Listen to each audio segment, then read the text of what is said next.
Я, Гольдзвоний Гаврилович, народився 12 жовтня 1925 року, але при зміні паспорта останній час, видно, паспортистка десь пропустила двійку і записала вже з 1 жовтня.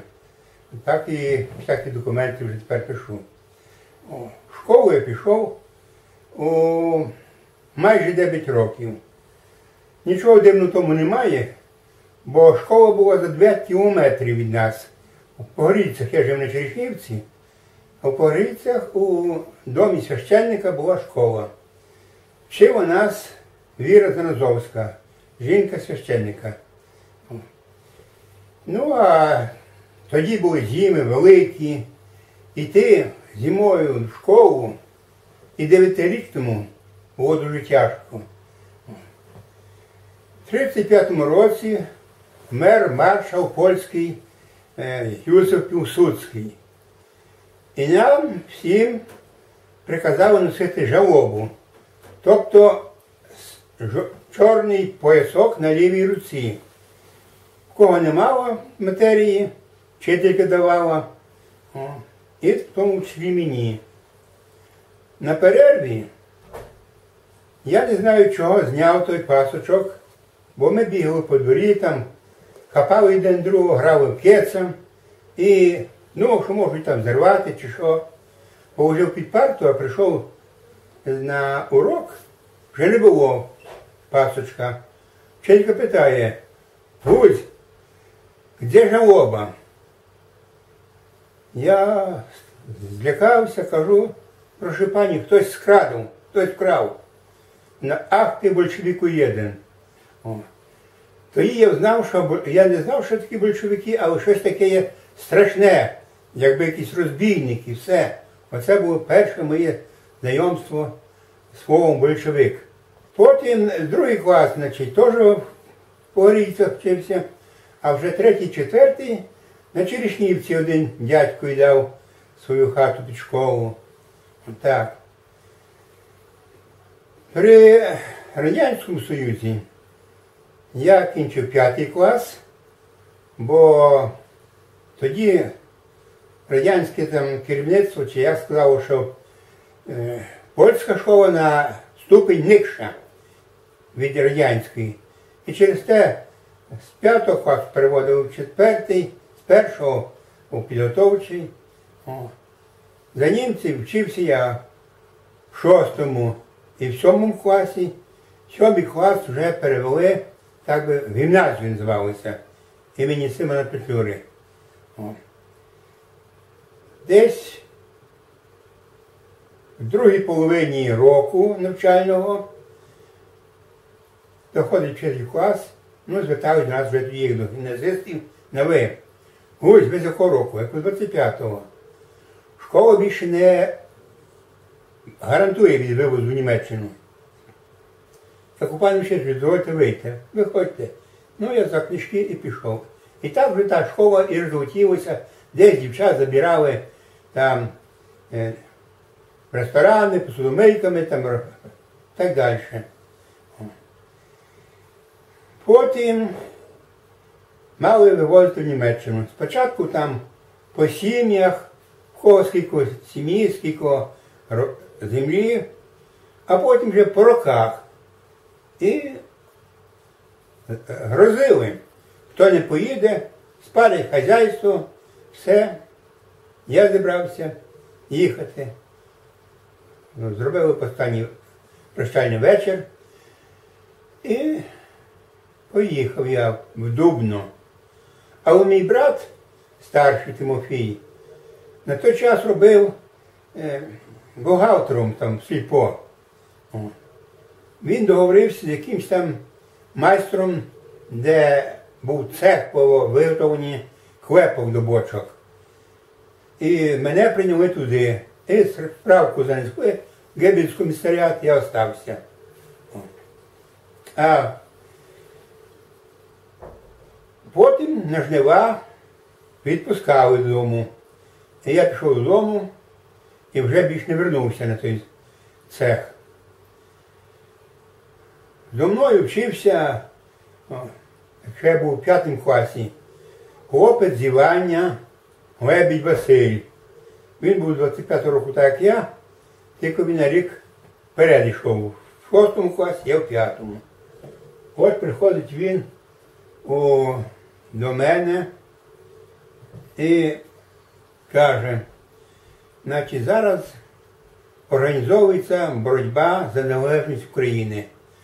Старші йдуть в УПА, а молодших ми організовуємо організацію, яка називається «Юнак». Вона буде так би підсобним допомагати, допоміжною ланкою в цьому.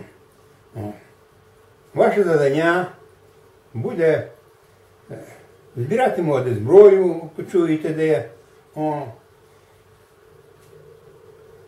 розклеювати відозви, які будуть вам давати ОУН. І так далі все. Мене, як старшого, назвали Ланковим і відправили на Красну Гору, на Вишків. Ми там на край лісу була хата, рано вставали, вмивались, молилися Богу, снідали і тоді займалися вже воєнною справою. Як складати, розбирати зброю, як користуватися нею, інформацію там всяку. Чи там було 10 днів, чи 2 неділі, вже не можу згадати. І тоді вже я вернувся і з цими хлопцями своїми виконував те, що нам давали завдання.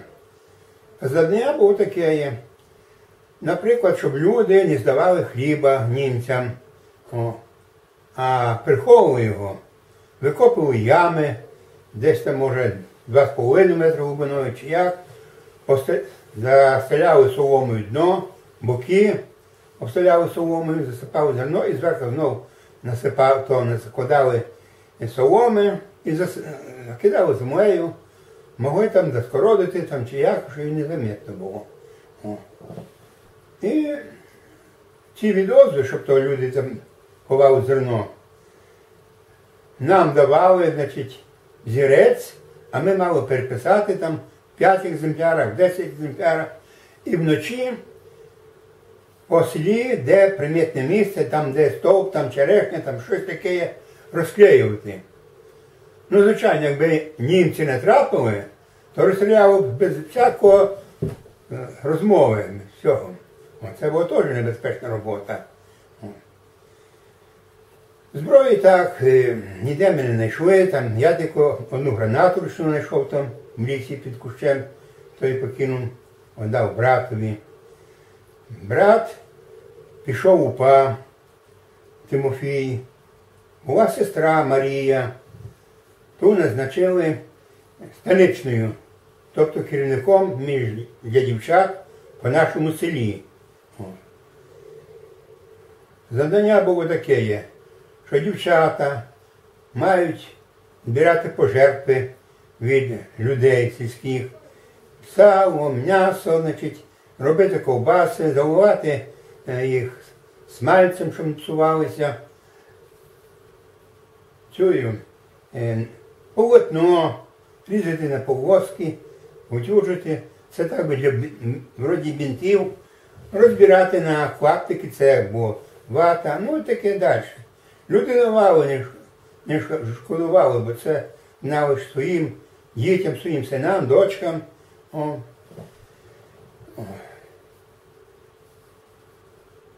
І десь може, ще у школі не стало вчителів.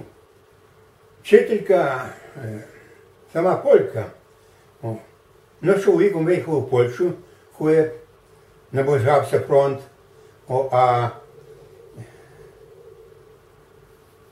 ну, ще десь там другий, не знаю, де дівся. Було нас двох в селі, які мали нібито по 7 клас. Навіть не закінчені, бо ми там якогось місяця не достало, нас вигнали зі школи. Річ ми повтікали. Нас поставили вчителями.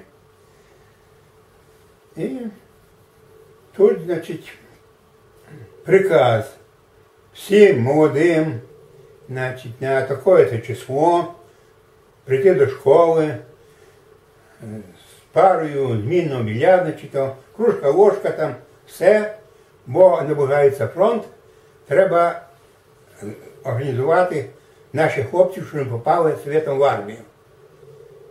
Я збираюся, мати мене просить, бо ще мій старший брат був Михайло, 12 року, і в 41-му році, як його забрали в армію, так про його чутки ніякої не було. Тимофій теж пішов, вже не було його. Я хочу йти боронити Україну, все. Ну, забрали мене. Прийшов я до школи, а здівання якийсь був по кличці, вже забувся. Каже, ні, ми вчителів не беремо, нам вчителі потрібні будуть. Так, повернути додому. Через деякий час, а так, ще появився якийсь, ну, невідомий, під кличкою Вишня. Був, звичайно, тоді хлопці, хто що мав, те одягався. От він був, значить, у військовій формі, так би цього, коло його автомат, Калашненко, як назвали, чи тоді ми казали фінка, пістоль, граната, і збирають сход села. Дядьків такі, що вони нічого не мають відношення, упали. Кажуть, треба йти, бо то небезпечно не слухати. От він виступає на сцені, каже, два ворожих там тих тирани вже кінчають один одного. Вже з одної сторони виходить там 20-30 солдат, і з другої 20-30 солдат. І з одної сторони там 2-3 танки, і з другої сторони 2-3 танки. І от скоро вони кінчать там саме себе, а ми візьмемо вас в свої руки. А для того, щоб наші хлопці мали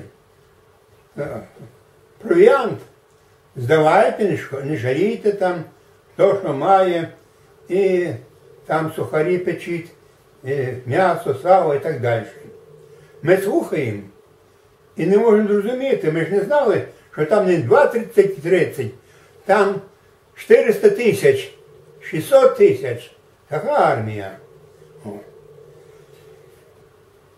І одного прекрасного дня дають команду знову ж таким старим людям, які до того відношення не мають, з кіньми виїжджати до школи. Треба буде з всіх Криївок продукти везти в одне місце ховати. Люди їдуть, послухати не можна, то таке діло. І поїхали у селі Караблище, на границі з селом Радовом, зустрічаються з Ковпаком. Ті, значить, продукти, ті, значить, забрали, хто з дядьків злякався, втік, кинув коні побігли в поле, все. Виявляється, що той керівник був кагебістським, значить, служакою. Потім вже пізніше, значить, я розмовляв там з деякими, кажуть, що, ну і один каже, я їхав від цієї дівчини вночі, десь годин 12, і край лісу, каже, виходять пару чоловік, з'їжджають в стій. Я став, бачу той самий Вишня, тільки вже у воєнній формі, в формі капітана Держбезпеки. Звідки їдеш? Ну, а дівчини, їй нікому нічого не каже.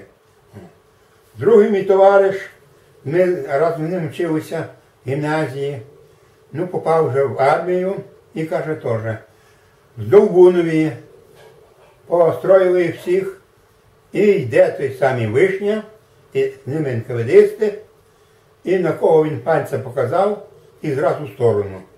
О. Каже, не знаю, як він мене каже, там, то, чи не замітив, бо він теж там допомагав робити ці Криївки, все. Отаке. О, так що ми працювали під наглядом цих кагібістів. І ті дівчата, що вони старалися, о, і попали воно темно, значить, але вони знали, що вони патріоти були, і прийшла совєтська власть, і почали дівчат знищувати. Значить, була Солтис Надія, 23-го року, дуже-дуже гарна дівчина. У мого сусіда Климівка Семена була Олімпіада. Теж десь приходить вечір, приходять якісь незнайомі, ну це вже ті кагібісти. І забирають, і слід пропав. Другий сусід, двоє дівчат. Марія, 23-го року, і Оля, 28-го, разом в школу ходили.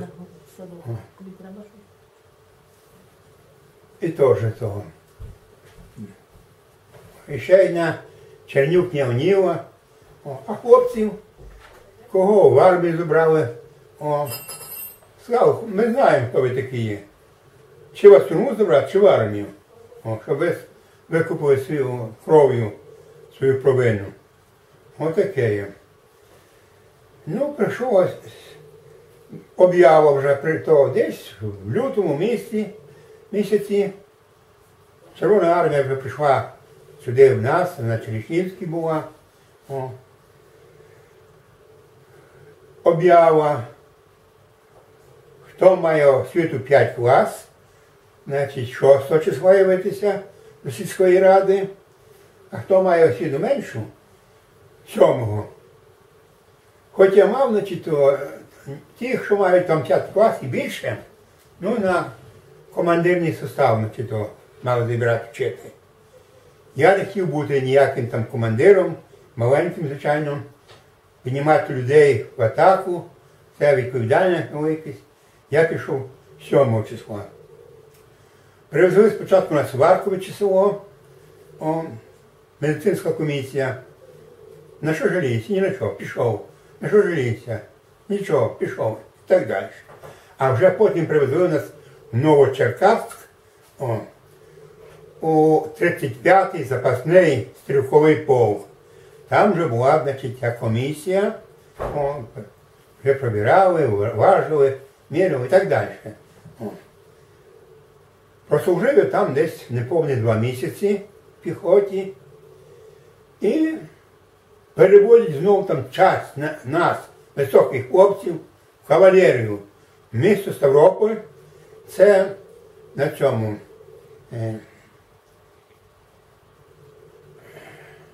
на Кубані. Так.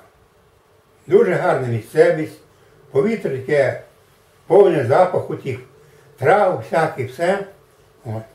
Там же, а коні, тільки командири мали такі великі коні. А нам, ці монголи називалися, низенькі. Сядеш, що ноги в землі можуть черкати.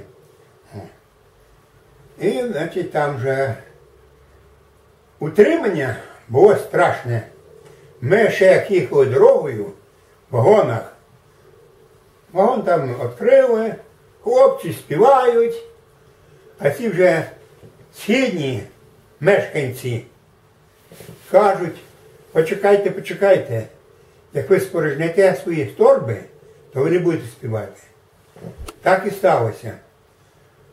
Годували, ну, так, що через кожних 2 неділі нас влаштували в шеренгу, без майок, і йшов доктор і дивився, в кого вже ребра так виступали, що він може скоро і Богу душу віддати.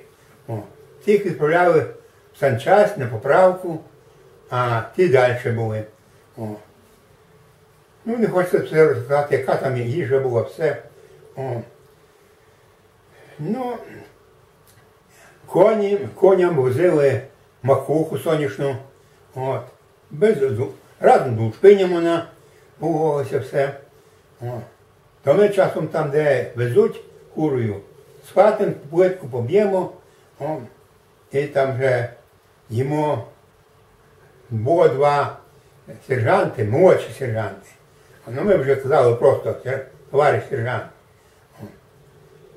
І вони теж там часом їли з нами.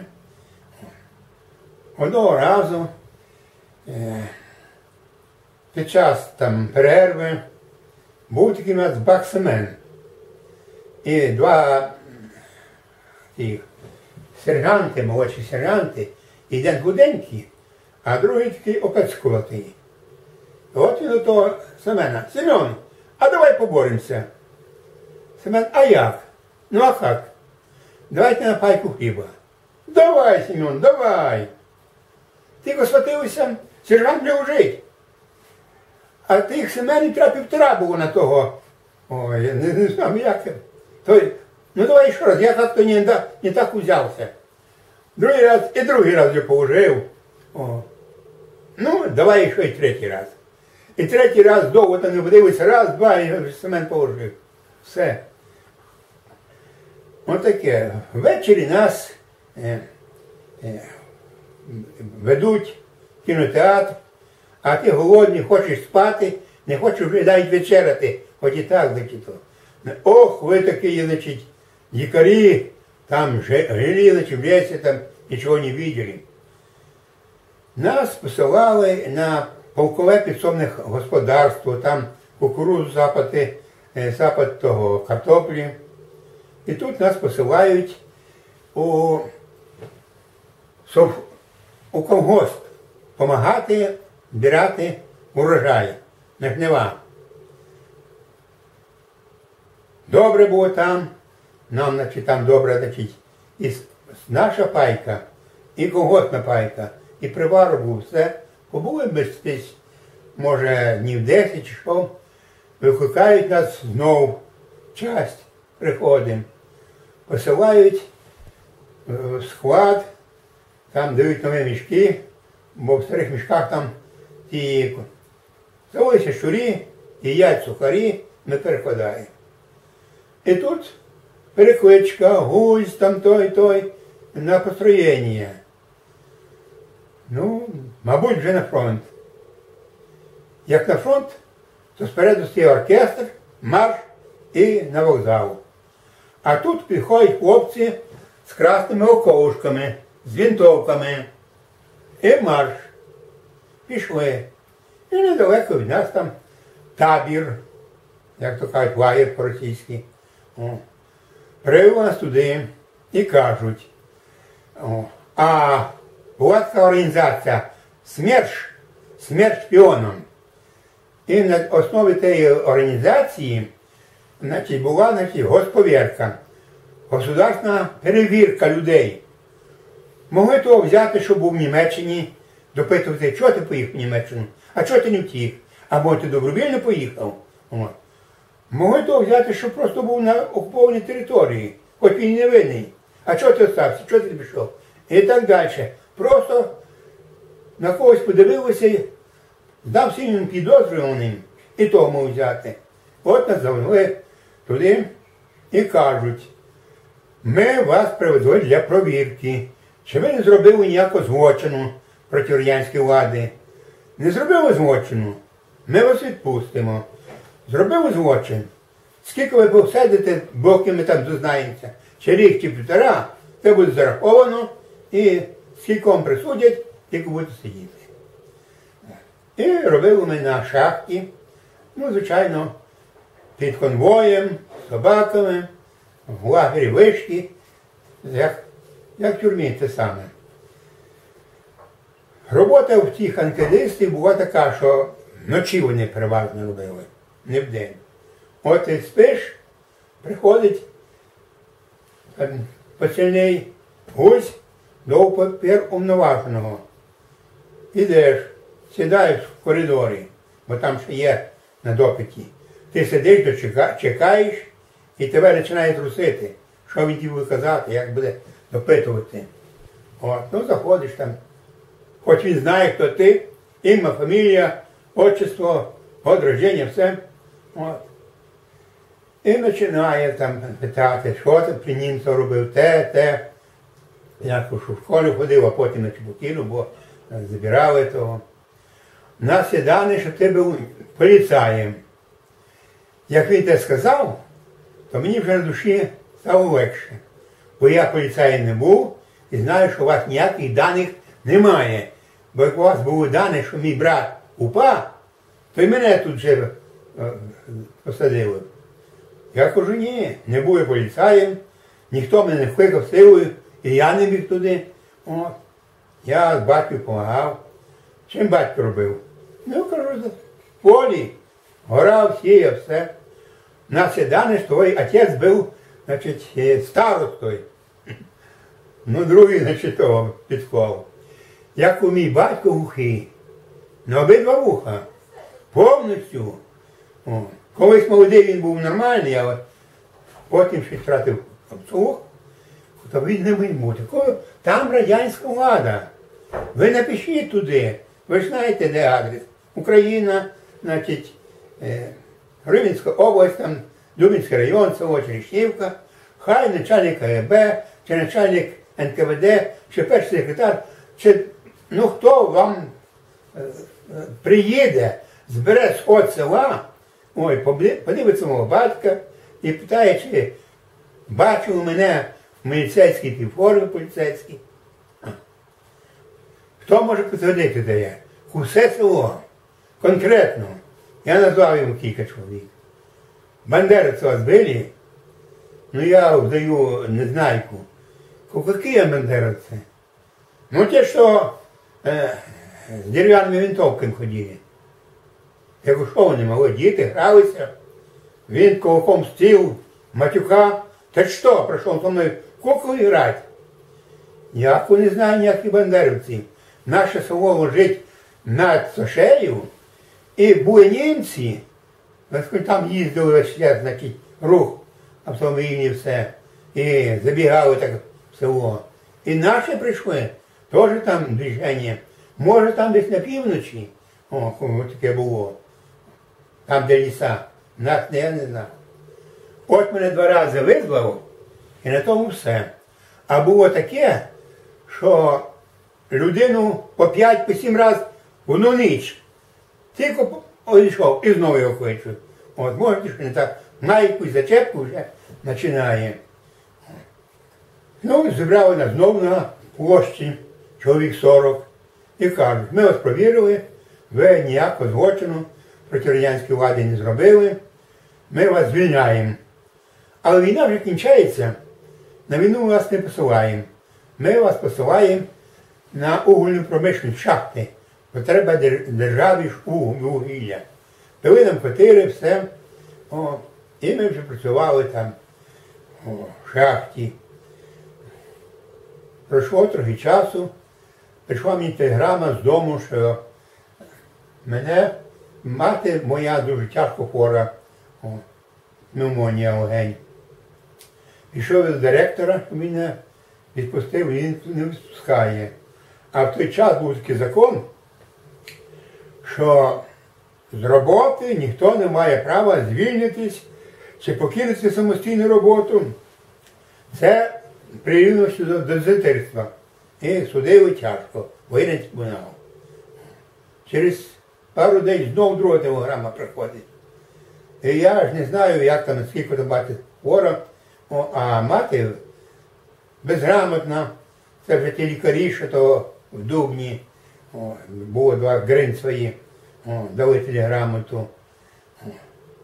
І я пішов до директора, вже плачу, він мене відпустив на 2 неділі. Приїхав додому.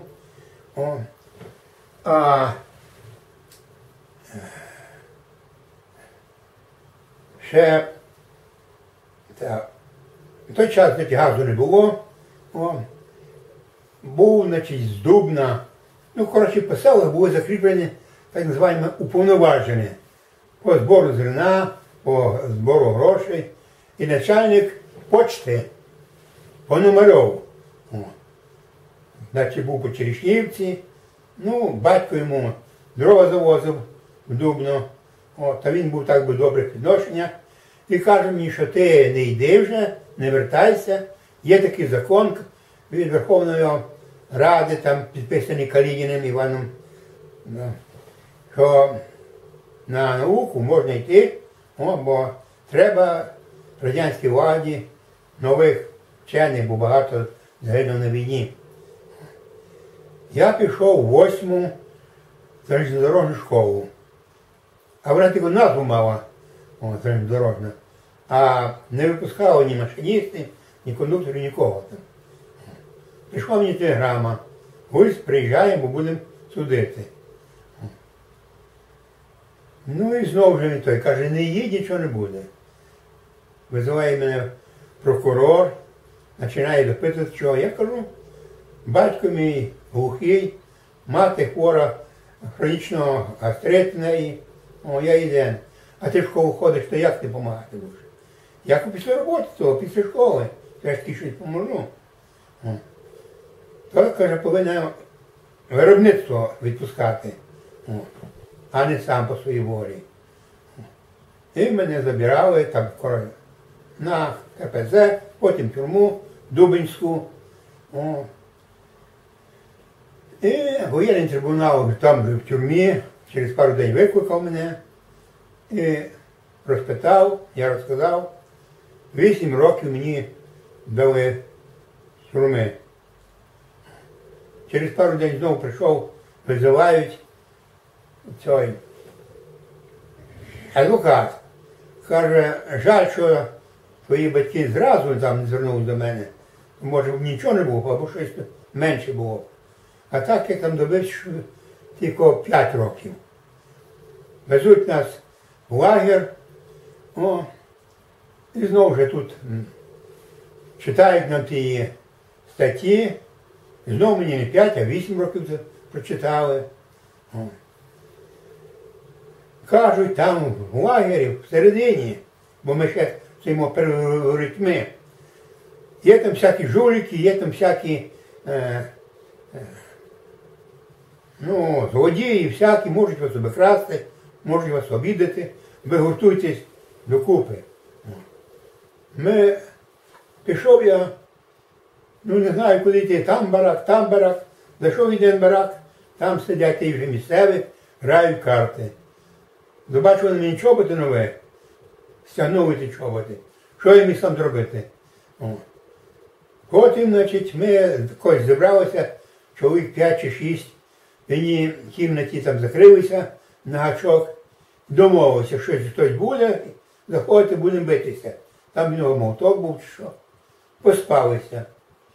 А ті знову вже урки, десь ножем, видно, просунули в щілину, захчепку відкинули, і ми просипаємося, вони вже повна та кімната. Знову там, що могли, там ограбили, в мене зняли інжак, а дав мені на сведра на заміну. Знову ми робимо на шахті. Та шахта вже була така неглибока, десь 18 метрів. Якщо часом не було струму, клеть не піднімала, то вже можна було по драбинах вилізти. Десь там 4 не могло втікти. Їх половили, постріляли, положили радом один коло другого і нас построїли дивитися. От дивіться, хто буде втікати. На роботу ведуть ці конвоїри з собаками, попередження, шаг в сторону, вправо чи вліво, читається впискою до побігу, оружие приміняємо без предупреждення. Всі тиснулися, як би там, щоб хоч 30 см не вийти в сторону, бо невідомо, як вони читають. Робили, так само, значить, в кімнаті там ніяких там нар на підлозі, ніяких матрасів, ніякого укриття. Я одного разу, значить, холодно, своєю спецівкою так би, значить, то верхньою, як піджак, ну що, горизонтом вкрився. Рано просипаюсь, його нема. Вже хтось вкрав. А не підеш на роботу, значить, нема пайка, нема юшки. От. А можна купити, значить, тих самих жуліків, треба заплатити, все. Ну, мусить так. Пройшло десь, може, 5-6 місяців. А робили ми в різні зміни, то вночі, то зранку до обіду, з обіду до півночі, півночі до ранку. От я роблю якраз у нічну зміну. Тут вже йде нова зміна. Гусь, тебе звільнено. А тоді всяких тих таких пліток ходив повально, як у Бродських бригади. Ні, серйозно. Другий, третій йде. І то ж тебе звільнено. Нас построїли і сказали, що Гусь виконував норми на 135%, і ми його звільняємо досрочно. Працюйте ви так, і ви будете звільнені. Рано я вже встаю, бо вночі куди мав йти. Іду вже туди до тих керівників, кажу, правда чи ні, що я звільнений. І він каже, правда. А другий каже, да вони що за харчі не отработав. Які там харчі? Ну той каже, нічого. Ой, йди в баню, мийся, пострижися. Таку нашу не стригти, як я вже годжу. Такий закон. І мені якраз прийшла посилка з дому.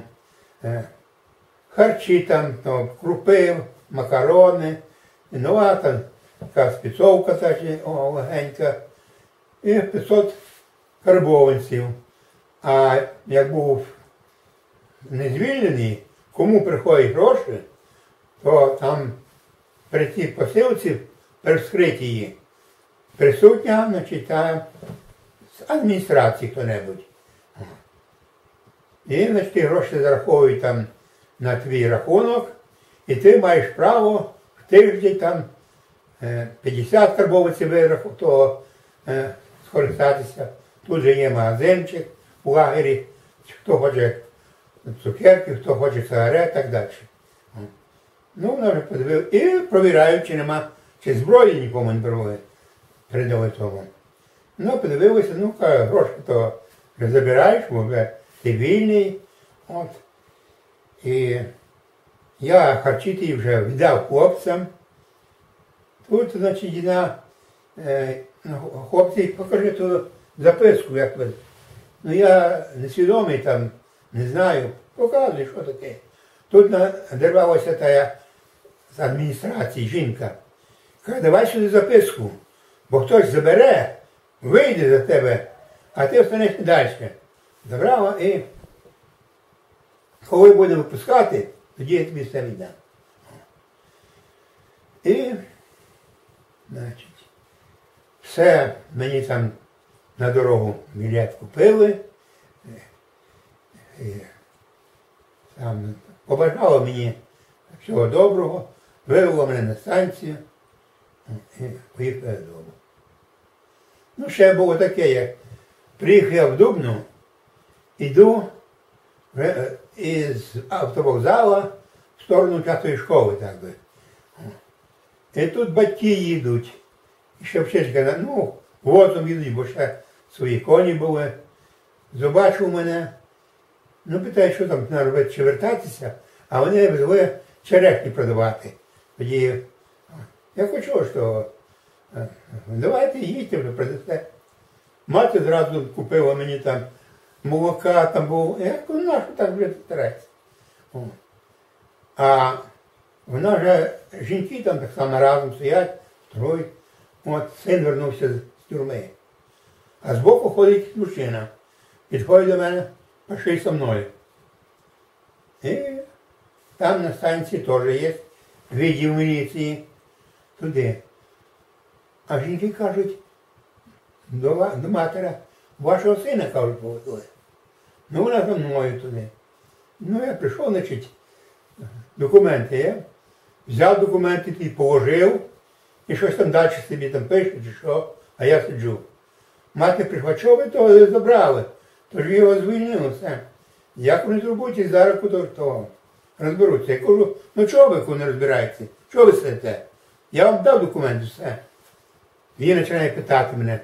Ім'я, фамілія, ім'я і так далі. Провіряє по цьому. В нас хтось убіжав, то ми провіряємо. Ну, дав мені. Отак я і приїхав додому. Ну, потім все показав.